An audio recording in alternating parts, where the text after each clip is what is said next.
Hello guys, welcome back to the delicious files. तर आज मी घेऊन आले आहे गजानन महाराज प्रकट दिन निमित्त खास नैवेद्य। सर्वप्रथम मी श्री संत गजानन महाराज यांना वंदन करते आणि आपल्या नैवेद्याला सुरुवात करते। पिठलं बनवण्यासाठी लागणारे साहित्य: कांदा, कढीपत्ता, लसूण, कोथिंबीर आणि मिरची। ठेचा बनवण्यासाठी लागणार आहे जिरे, हिरवी लाल मिरची आणि लसूण। मिरचीला मी मध्यभागातून कट करून घेतलंय। आता आपण पिठलं कसं बनवायचं ते बघूया। इथे मी 1 वाटी बेसन आणि त्यात 2 चमचे दही घातलंय।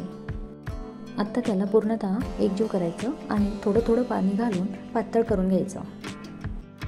मी यात 3 मग पाणी वापरलंय, कारण मला पिठलं हे पातळ आवडतं। तुम्हाला जर घट्ट आवडत असेल तर पाणी थोडं कमी घालायचं।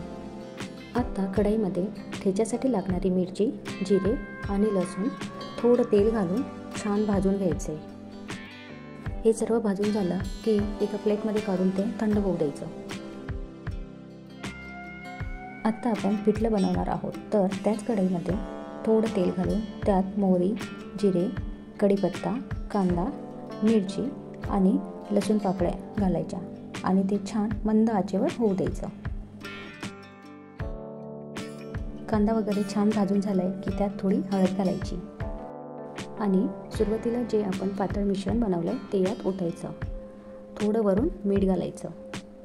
पिठलं हे एकदम मंद आचेवर होऊ द्यायचं, म्हणजे ते छान शिजणार आणि शिजलं की वरून थोडी कोथिंबीर घालायची। आता आपण बनवणार आहोत ज्वारीची भाकरी। इथे तुम्हाला हवं तेवढं ज्वारीचं पीठ घ्यायचं आणि ते कोमटपेक्षा थोडं गरम पाण्याने छान मळून घ्यायचं। अगदी छान मळून घ्यायचं, म्हणजे भाकरी तुटणार नाही। यातला थोडा आटा मी भाकर बनवण्यासाठी घेतलाय। आता याला मी छान मळून घेते आहे, म्हणजे भाकरी ही तुटणार नाही आणि बनवताना सुद्धा कुठलाही त्रास होणार नाही। थोडं हाताला पाणी लावून जेवढी तुम्हाला हातावर भाकर थापता येईल तेवढी ती थापून घ्यायची। हातावर थापून झाली की परत मध्ये थोडं पीठ घालायचं आणि आपल्या हाताला सुद्धा थोडं पीठ लावायचं आणि भाकरी छान थापून घ्यायची। एका हाताने परात पकडून आपल्या उजव्या हाताने भाकरीला छान गोलाकार असं फिरवत जायचं, म्हणजे ती लांबणार। आपल्याला हवी तेवढी जाडी आणि मोठी भाकरी बनवून घ्यायची। आता गरम तव्यावर भाकरी टाकायची आणि वरून पाणी लावायचं।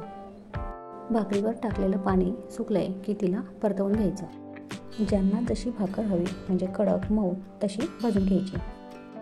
तुम्हाला जर भाकरी बनवण्याची सोपी पद्धत माहिती करून घ्यायची असेल तर कमेंटमध्ये नक्की सांगा। अशा प्रकारे आपली भाकरी तयार झालेली आहे। तर आता आपण बनवणार आहोत ठेचा।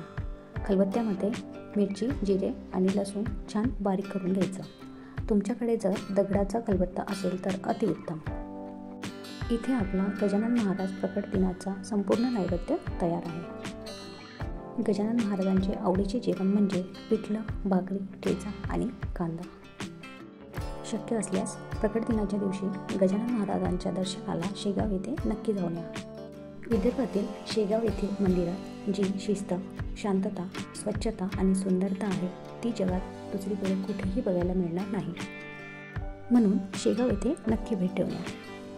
तिथे दर्शनाची व्यवस्था अतिशय उत्तम प्रकारे केलेली असून दुपारच्या वेळी सर्व भक्तांना भोजन प्रसाद वाटप केले जाते। भोजन स्थळ देखील अतिशय सुव्यवस्थित आणि नीटनेटके आहे। सेवेकरी प्रेमाने भक्तांना जेवायला वाढतात। खरोखरच जागोजागी श्री महाराजांचे प्रेम जाणवते। महाराजांची लीला अपरंपार आहे। स्वार्थाने बरबटलेल्या या कलियुगात अशा थोर संतांची कीर्ती वाढत जाण्याचे कारण काय, तर त्यांचे भक्तांवरील निर्व्याज, निष्काम, निरपेक्ष प्रेम। व्हिडिओ आवडल्यास लाईक करा, शेअर करा, कमेंट करा, फॉलो करा आणि चॅनलला सबस्क्राईब करा। थँक्यू. Bye bye.